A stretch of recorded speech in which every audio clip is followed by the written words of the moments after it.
Welcome to another Chef Knives to Go Quick Look product review. I'm Steve Gamache, and what we have right now is one that Mark they really stepped up their game on these and brought in a really cool knife. So this is the Shibata Kotetsu Aogami Super Gyuto 240mm knife.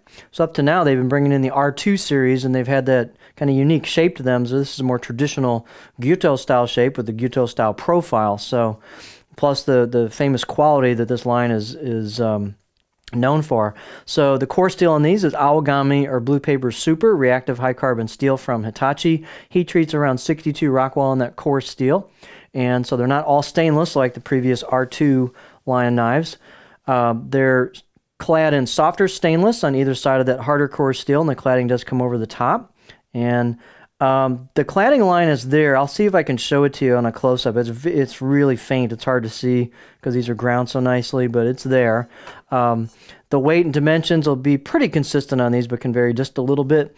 The weight on this is 160 grams or 5.6 ounces, so it's light. This is a laser performer, laser style blade. The edge length is about 245 millimeters or 9.65 inches, so it's a good sized knife, and the overall length about 400 millimeters.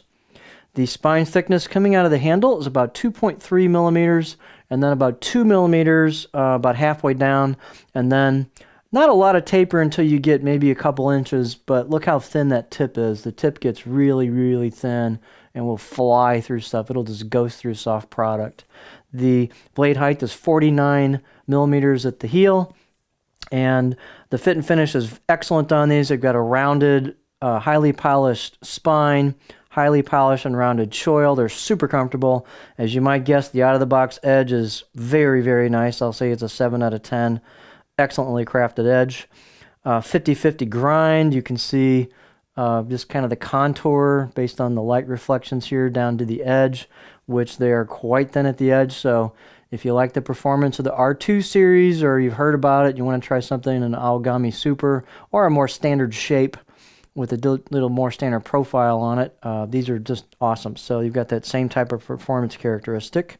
The handle is octagonal. It's a rosewood with a black packawood ferrule. I measured about 74-ish, 75 millimeters here where the ferrule meets the rosewood, and nice tight install. Balance point on these is going to be pretty close to a pinch grip. So there's your balance point. So that works out very nicely. It's very neutral for my pinch grip and should be for most people.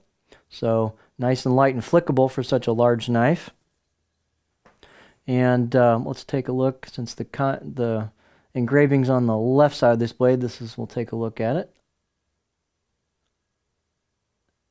In our beauty shot. So what they've done on here, due to the thinness and getting into the core steel, instead of traditional chisel kanji, they've got a machine kanji. It's really well, sorry, I'm blinding you there. It's really well executed and very, very smooth, very crisp and precise.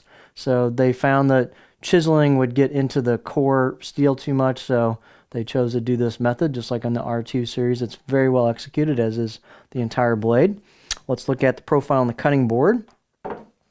So these are laser performers in every way. And here's the profile. So you've got a fairly aggressive belly on the front half or third of the blade, and so I can rock up about there, and then you can see it flows. It's not particularly flat, but just kind of a little bit of flat towards the heel. These are so thin at the edge it's pinging on me. This one will require good technique. I can feel the edge pinging on me because I'm holding it at an odd angle for me to show it to you, but there's the profile on them. So if you're looking for something really flat, this isn't it, but it should handle a lot of different techniques aside from pure chopping. But again, really thin at the edge, great out of the box edge on them, really nice fit and finish, very high performance. There's just a lot to like about this line of knives, and now you have it in a more traditional carbon steel version, so with stainless cladding for low maintenance. So here we have the Shibata Kotetsu Aogami Super Gyuto 240mm knife.